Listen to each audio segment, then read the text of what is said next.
ಚಿಕ್ಕಬಳ್ಳಾಪುರದಲ್ಲಿ ಜಿಲ್ಲಾಡಳಿತದ ವತಿಯಿಂದ ಮಾಕ್ ಡ್ರಿಲ್. ಯುದ್ಧದ ವೇಳೆ ಜನರು ಹೇಗೆ ರಕ್ಷಣೆ ಹೊಂದಬೇಕೆಂದು ಅರಿವು. ವೀಕ್ಷಕರೇ, ಕಾಶ್ಮೀರದ ಪಹಲ್ಗಾಮ್ನಲ್ಲಿ ಉಗ್ರರು ಅಟ್ಟಹಾಸ ಮೆರೆದಿದ್ರು. ಇದಕ್ಕೆ ಪ್ರತ್ಯುತ್ತರವಾಗಿ ಭಾರತ ಪಾಕಿಸ್ತಾನದ ಉಗ್ರರನ್ನ ಮಟ್ಟ ಹಾಕಿತು. ಭಾರತ ಮತ್ತು ಪಾಕ್ ನಡುವೆ ಯುದ್ಧ ಏರ್ಪಟ್ಟಿತ್ತು. ಭಾರತದ ದಾಳಿಗೆ ತತ್ತರಿಸಿದ ಪಾಕ್ ಕದನ ವಿರಾಮಕ್ಕೆ ಬೇಡಿಕೆ ಇಟ್ಟಿತ್ತು. ಅದರಂತೆ ಎರಡೂ ದೇಶಗಳು ಕದನ ವಿರಾಮ ಓಕೆ ಅಂದಿದ್ವು. ಇನ್ನು ಯುದ್ಧದ ಸಂದರ್ಭದಲ್ಲಿ ಸಾರ್ವಜನಿಕರು ಯಾವ ರೀತಿಯಾಗಿ ತಮ್ಮ ಸುರಕ್ಷತೆಯನ್ನ ಕಾಪಾಡಿಕೊಳ್ಳಬೇಕು ಅನ್ನೋ ಕುರಿತು ದೇಶಾದ್ಯಂತ ಮಾಕ್ ಡ್ರಿಲ್ ಅನ್ನ ನಡೆಸಲಾಯಿತು. ಅದರಂತೆ ಚಿಕ್ಕಬಳ್ಳಾಪುರದಲ್ಲಿಯೂ ಕೂಡ ಜಿಲ್ಲಾಡಳಿತದ ವತಿಯಿಂದ ಮಾಕ್ ಡ್ರಿಲ್ ಮಾಡಲಾಯಿತು.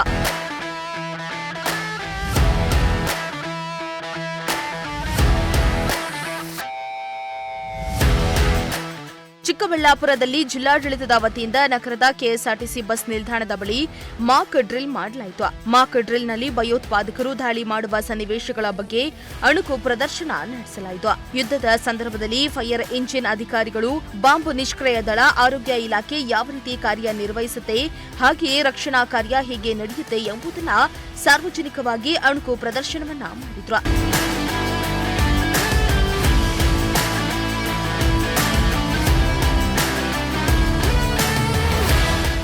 ಇನ್ನು ರಕ್ಷಣಾ ಸಿಬ್ಬಂದಿಗಳಿಂದ ಸಾರ್ವಜನಿಕರಿಗೆ ಅರಿವು ಮೂಡಿಸಲು ಮಾಕ್ ಡ್ರಿಲ್ ಮಾಡಲಾಯಿತು. ಮಾಕ್ ಡ್ರಿಲ್ ವೇಳೆ ಅಗ್ನಿಶಮಕ ದಳದ ಸಿಬ್ಬಂದಿ, ಬಾಂಬ್ ನಿಷ್ಕ್ರಿಯ ದಳ, ಆರೋಗ್ಯ ಇಲಾಖೆಯ ಅಧಿಕಾರಿಗಳು, ಸಿಬ್ಬಂದಿಗಳು, ಜಿಲ್ಲಾಧಿಕಾರಿ, ಎಸ್ಪಿ, ಸಿಇಒ ಸೇರಿದಂತೆ ವಿವಿಧ ಇಲಾಖೆಯ ಅಧಿಕಾರಿಗಳು ಭಾಗಿಯಾಗಿದ್ದರು. ಇದೇ ವೇಳೆ ಅಧಿಕಾರಿಗಳು ಯುದ್ಧದ ಸಂದರ್ಭದಲ್ಲಿ ಜನರು ಹೇಗೆ ತಮ್ಮನ್ನ ರಕ್ಷಿಸಿಕೊಳ್ಳಬೇಕು ಎಂಬುದರ ಕುರಿತು ಜನರಿಗೆ ಮಾಹಿತಿಯನ್ನ ನೀಡಿದ್ದಾರೆ. ಆಪರೇಷನ್ ಅಭ್ಯಾಸ ಎಂಬತಕ್ಕಂತಹ ಒಂದು ಅಣಕು ಕವಾಯತ್ತನ್ನ ಅಂದ್ರೆ ಮಾಕ್ ಡ್ರಿಲ್ ಅನ್ನ ಚಿಕ್ಕಬಳ್ಳಾಪುರ ನಗರದ ಕೆಎಸ್ಆರ್ಟಿಸಿ ಬಸ್ ನಿಲ್ದಾಣದ ಆವರಣ ಮತ್ತು ಹೊರ ಆವರಣದಲ್ಲಿ ನಾವು ಇವತ್ತು ಮಾಡಿದ್ದೀವಿ.